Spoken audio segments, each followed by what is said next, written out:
Assalamualaikum warahmatullahi wabarakatuh. Ibu dan Bapak guru hebat, saya Arif Rahmatullah, calon guru penggerak angkatan 11 dari Kabupaten Cianjur, Provinsi Jawa Barat. Pada video kali ini saya akan memaparkan tugas 1.2.J koneksi antar materi modul 2.1 pembelajaran untuk memenuhi kebutuhan belajar murid.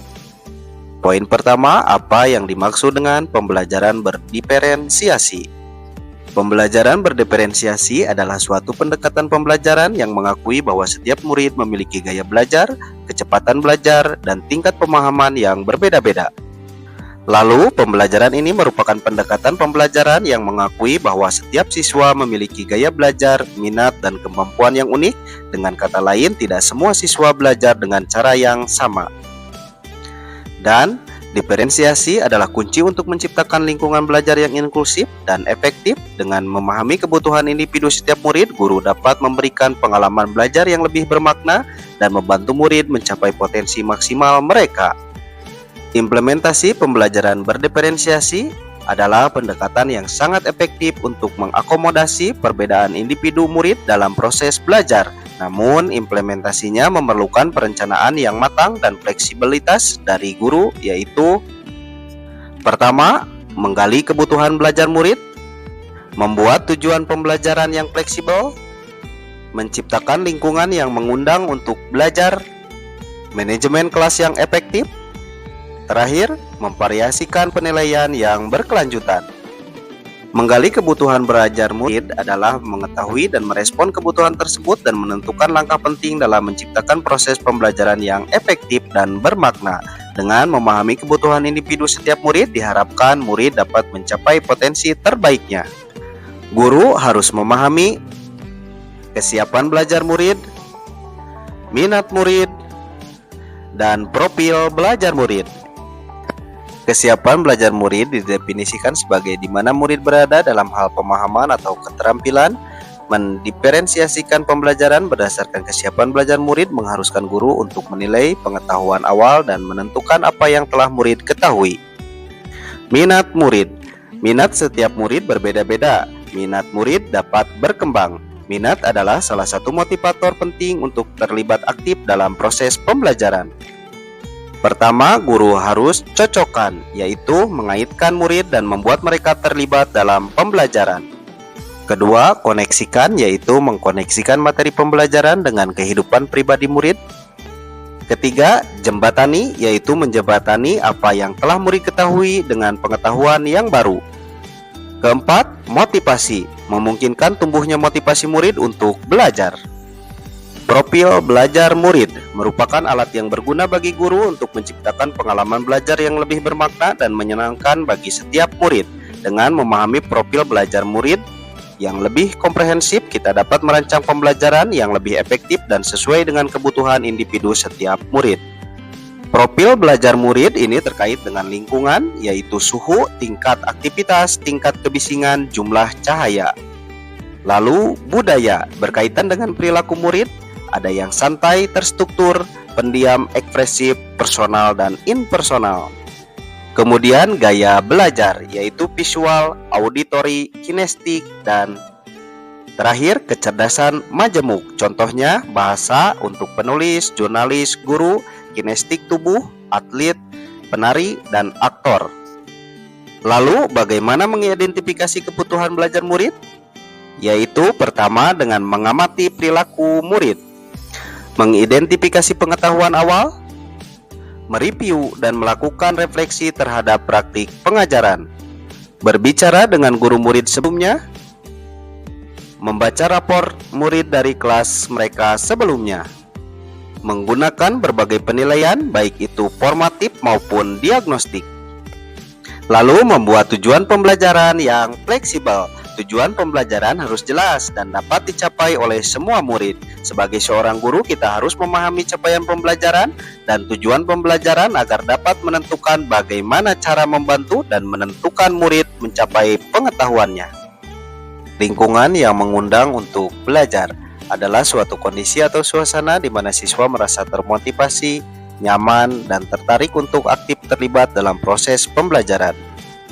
Lingkungan yang dirancang secara khusus untuk memicu rasa ingin tahu, kreativitas, dan semangat belajar siswa. Lingkungan yang mengundang murid untuk belajar adalah kunci untuk menciptakan proses pembelajaran yang efektif dan menyenangkan. Manajemen kelas yang efektif adalah serangkaian upaya yang dilakukan oleh seorang guru untuk menciptakan lingkungan belajar yang kondusif sehingga proses pembelajaran dapat berjalan dengan optimal. Melibatkan berbagai aspek mulai dari pengaturan visi kelas, menetapkan aturan, hingga pengelolaan waktu dan bagaimana interaksi dengan murid. Memvariasikan penilaian yang berkelanjutan adalah langkah penting untuk meningkatkan kualitas pembelajaran. Pembelajaran berdiferensiasi harus berakar dari penilaian. Salah satunya adalah penilaian formatif. Contohnya pemberian tugas, kuis singkat, observasi, dan jurnal refleksi.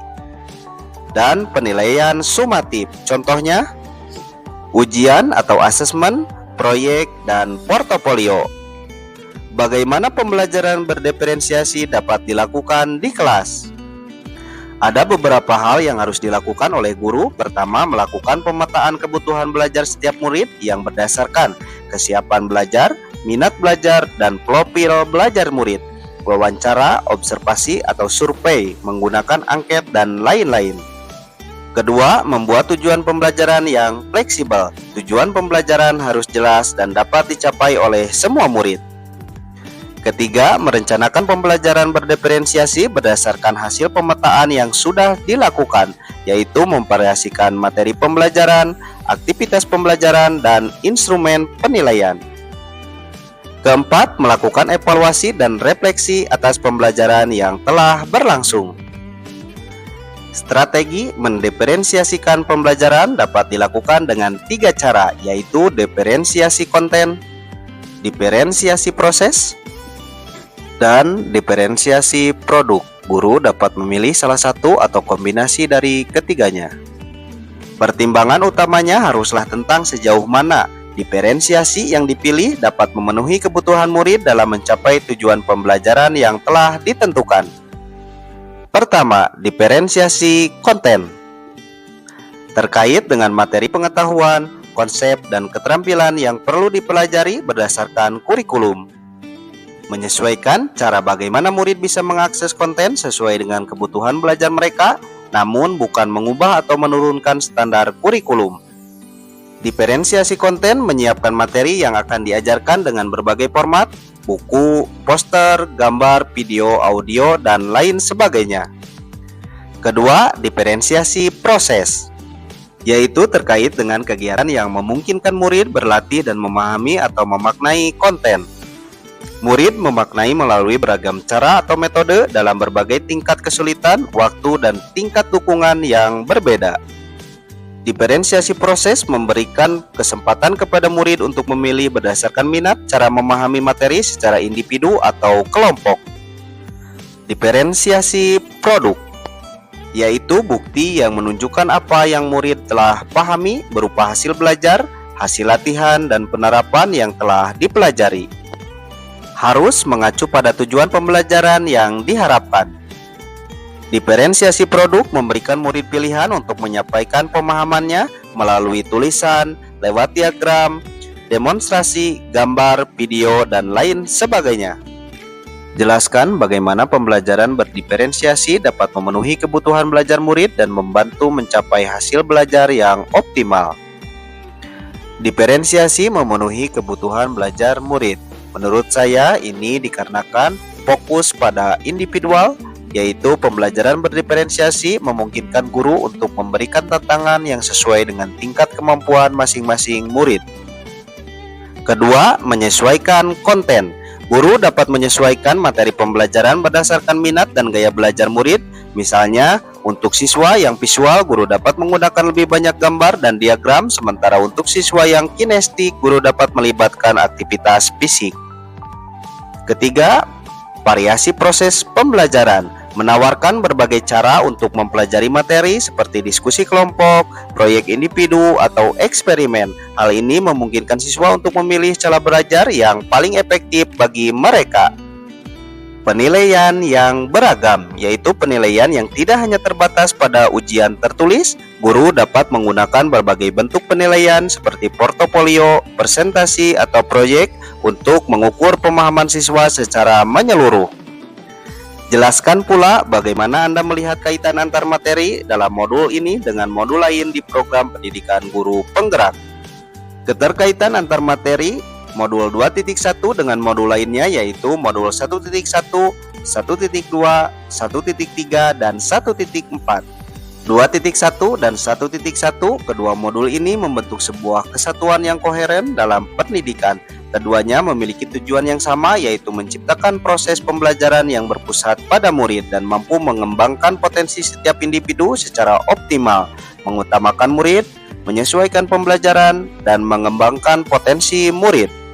Filsafat pendidikan Ki Hajar Dewantara menekankan pentingnya menuntun segala kekuatan kodrat yang ada pada anak menjadi landasan kuat bagi penerapan pembelajaran berdiferensiasi.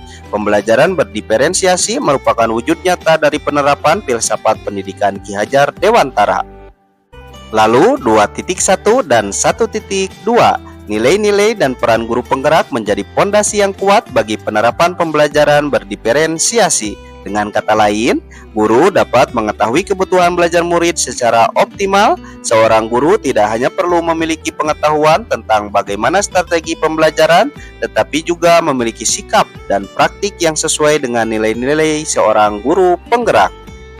Guru harus menjadi fasilitator yang efektif dalam pembelajaran, mampu menciptakan lingkungan belajar yang kondusif, memberikan dukungan kepada setiap murid, dan membimbing mereka dalam mencapai tujuan pembelajaran. Keterampilan ini sangat penting dalam menerapkan pembelajaran berdiferensiasi. 2.1 dan 1.3, visi guru penggerak menjadi motivasi bagi guru untuk terus belajar dan mengembangkan diri. Pembelajaran berdiferensiasi merupakan salah satu cara konkret untuk mewujudkan visi guru penggerak. Keduanya merupakan bagian integral dari upaya untuk menciptakan pembelajaran yang berkualitas, berpusat pada murid, inovasi, dan kolaborasi. Guru penggerak memiliki visi yang jelas, menciptakan lingkungan belajar yang inklusif di mana setiap siswa dapat mencapai potensi maksimalnya. Pembelajaran berdiferensiasi merupakan salah satu strategi yang sangat efektif untuk mewujudkan visi tersebut. Terakhir, 2.1 dan 1.4. Keduanya saling mendukung untuk menciptakan lingkungan belajar yang kondusif dan efektif, di mana setiap murid dapat berkembang secara optimal. Budaya positif menciptakan lingkungan yang kondusif untuk menerapkan pembelajaran berdiferensiasi, sementara pembelajaran berdiferensiasi akan semakin memperkuat budaya positif di kelas, menciptakan lingkungan belajar yang positif dan memotivasi murid. Modul 2.1 berfokus pada bagaimana seorang guru dapat merancang pembelajaran yang disesuaikan dengan kebutuhan dan gaya belajar setiap murid. Berkaitan erat dengan modul 1.4 tentang pentingnya menciptakan lingkungan belajar yang positif dan mendukung, memberikan rasa aman, nyaman, dan termotivasi bagi murid untuk belajar. Demikian pemaparan kali ini, semoga bermanfaat. Terima kasih. Semoga tergerak, ayo bergerak, mari menggerakkan. Akhir kata, wassalamualaikum warahmatullahi wabarakatuh.